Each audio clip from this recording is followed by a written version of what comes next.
छोड़ो, बच्चा हिले नहीं। अबे कुछ नहीं होता, ऊपर देख चिड़िया।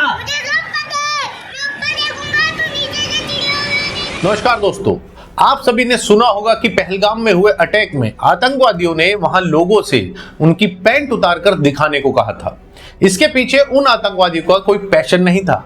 इसके पीछे की वजह थी ये जानना कि क्या उनका खतना यानी सर्कमसिजन हुआ है या नहीं। आज हम एक ऐसे ही मुद्दे पर बात करेंगे जो हजारों साल पुरानी परंपरा है और जिस पर रह रहकर विवाद होता रहता है। जहां एक तरफ इसको शरीर की सफाई का नाम दिया जाता है, तो वहीं दूसरी तरफ यह भी बोला जाता है कि शरीर की सफाई बिना शरीर को काटे हुए भी हो सकती है। कोई इसे ईश्वर से जोड़कर बताता है, तो कोई बोलता है कि ईश्वर को अगर स्किन का यानी खाल का ये पार्ट नहीं चाहिए था तो वो इसको बनाते ही नहीं। और तो और कभी इसको एक मेडिकल फैशन का रूप भी दिया जाता है। सर्कमसिजन या देसी भाषा में बोले तो खतना एक ऐसा प्रोसीजर होता है जिसे अब्राहमिक रिलीजन्स के कुछ समुदाय में फॉलो किया जाता है, खासकर ज्यूज और मुस्लिम्स में। हम इस वीडियो में बात करेंगे कि क्रिश्चियंस ने इस प्रथा को क्यों नकार दिया, क्यों क्रिश्चियंस खतना नहीं कराते, जबकि वो भी उसी अब्राहमिक फेथ का हिस्सा है जहां इसे एक मान्यता माना जाता है। कहां से शुरू हुई ये खतना की कहानी और क्यों खतना करना जरूरी होता है। ऑफ कोर्स कुछ ही समुदायों के लिए, और खतना सिर्फ मर्दों में ही नहीं औरतों में भी किया जाता था। इसको भी समझेंगे इसी वीडियो में आगे। क्या आप जानते हो सर्कमसिजन का सबसे पुराना सबूत इस्लाम के समय से भी पहले का है।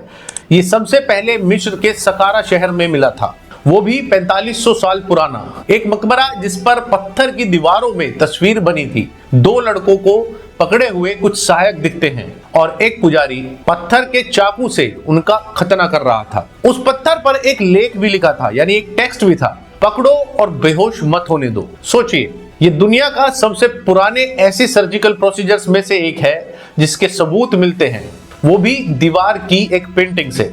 और वहीं से सर्कमसिजन की कहानी शुरू हुई। मिस्र के लोग क्यों करते थे खतना? इतिहासकार कहते हैं शायद 3 कारण थे। पहला, शारीरिक और धार्मिक शुद्धिकरण। दूसरा, सामाजिक पहचान, एक अलग पहचान। और तीसरा, एक राइट्स ऑफ पैसेज यानी जवानी में कदम रखने का प्रमाण। कुछ लोग कहते हैं ये गुलामों से अलग दिखने का एक तरीका था। उस समय गुलाम प्रथा काफी चलती थी। यह परंपरा इतनी गहरी थी कि कई मम्मियों में भी सर्कमसिजन मिला है। ये सब इस्लाम की एग्जिस्टेंस में आने से पहले की कहानी का बयान करता है।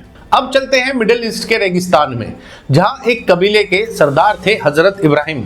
और हजरत इब्राहिम की एक दिन ईश्वर से बात होती है, जिसमें ईश्वर खुद इब्राहिम से एक वादा मांगते हैं। बाइबल में जेनेसिस में भी ये मेंशन्ड है।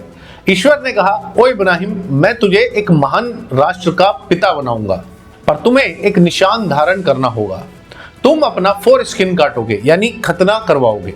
ये मेरे और तुम्हारे बीच एक वादा होगा। ये एक ट्रांसलेशन है उसी जेनेसिस का। यही था सर्कमसिजन का पहला डिवाइन ऑर्डर, यानी जहां ईश्वर ने हजरत इब्राहिम से वादा लिया कि अगर तुम ऐसा करोगे तो तुम्हें एक महान राष्ट्र मिलेगा, जिसको प्रॉमिस्ड लैंड भी बोला जाता है, जिसको लेकर आज पूरे मिडिल ईस्ट में जंग चल रही है और 3rd वर्ल्ड वॉर का खतरा बना हुआ है।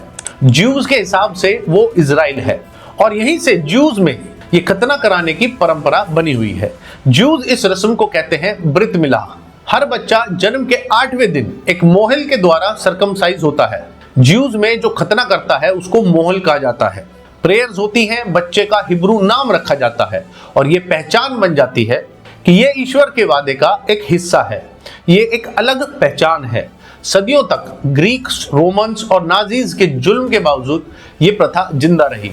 रोमन्स और नाजीज इसको एक क्रूरता मानते थे और वो ज्यूज पर पाबंदी लगाते थे खतना करने पर, लेकिन ज्यूज ने चोरी छुपे इस प्रथा को जिंदा रखा। ये उनकी एक कलेक्टिव आइडेंटिटी का पार्ट था। अब बात करें इस्लाम की, तो इस्लाम में भी सर्कमसिजन को माना गया है। आपको कुरान में खतने का सीधा आदेश नहीं मिलेगा जैसे यहूदी धर्म ग्रंथों में लिखा है, लेकिन इसे पैगंबर इब्राहिम की एक महत्वपूर्ण सुन्नत माना जाता है, जिसका पालन करना मुसलमानों के लिए रिकमेंडेड है और कुछ इस्लामिक विचारधाराओं में कंपलसरी भी। सुन्नत का मतलब होता है ऐसी कोई चीज जो आपकी परंपरा या तरीके से जुड़ी हो। कुरान में इसको कोई डायरेक्ट हुक्म नहीं है, पर हदीत में लिखा है। 5 चीजें फितरत मानी गई हैं, यानी नेचुरल सफाई का हिस्सा मानी गई हैं। उनमें से एक खतना है। मुस्लिम्स इसे कहते हैं सुन्नत ए इब्राहिमी। पहला कारण इब्राहिम की परंपरा हो गई, दूसरा सफाई और तहारत, और तीसरा एक मुस्लिम पहचान यानी एक अलग पहचान।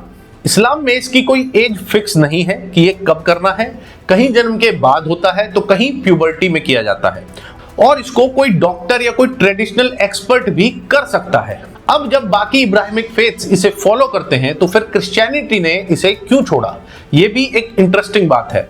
जीसस खुद ज्यू थे और उनका भी जन्म के 8वें दिन खतना हुआ था, और फिर क्यों क्रिश्चियंस ने इसे छोड़ दिया? इसका जवाब हमें बाइबल के न्यू टेस्टामेंट में मिलता है, जहां शुरुआती चर्च में एक बड़ा विवाद का जिक्र है।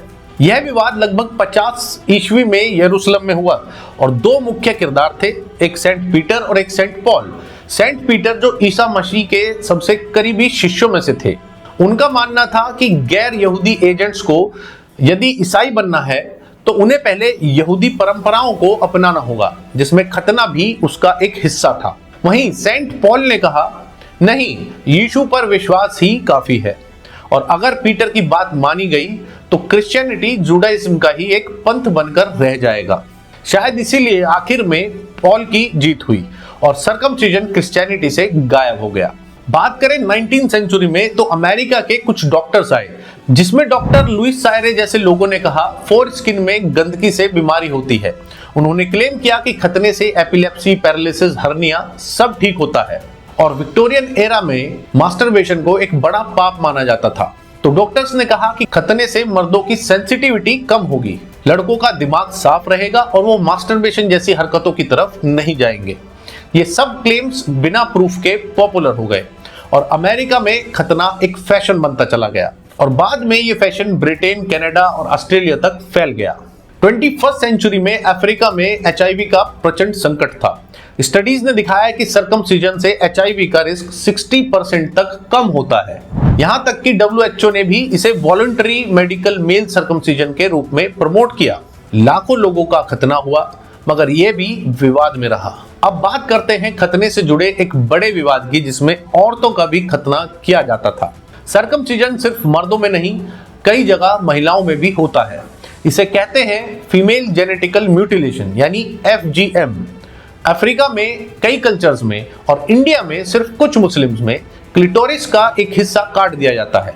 इनका मानना था कि इससे लड़की की सेक्सुअल डिजायर्स कम हो जाती हैं और उसका मन इन सब चीजों से दूर रहता है और वो काम पर ध्यान दे पाती है।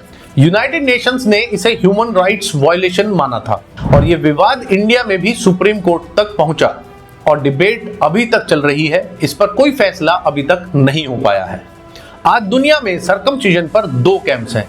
पहला, सपोर्टर्स जो कहते हैं ये हाइजीन को इंप्रूव करता है, HIV, UTIs, STIs जैसी बीमारियों को कम करता है। तो वहीं दूसरा, अपोनेंट्स, वो कहते हैं ये एक अननेसेसरी सर्जरी है और इसमें बच्चों की कॉन्सेंट तक नहीं होती, और फीमेल्स में खतने को लेकर यानी FGM को पूरे विश्व में ही निषेध माना गया। अपोनेंट्स का यह भी मानना था कि ईश्वर को अगर ये पार्ट चाहिए ही नहीं था तो उन्होंने इसे बनाया ही क्यों। इसलिए अपोनेंट्स इसे ईश्वर की मर्जी के खिलाफ मानते हैं। और इस दुनिया में क्या ईश्वर के खिलाफ है और क्या ईश्वर के हिसाब से है या उस ईश्वर के साथ है, आज की डेट में इन दोनों पक्षों में ही हमेशा लड़ाइयां होती आई हैं और सदियों से हो रही हैं, और शायद आगे भी होती रहे। ये विवाद शायद खत्म नहीं हो सकता।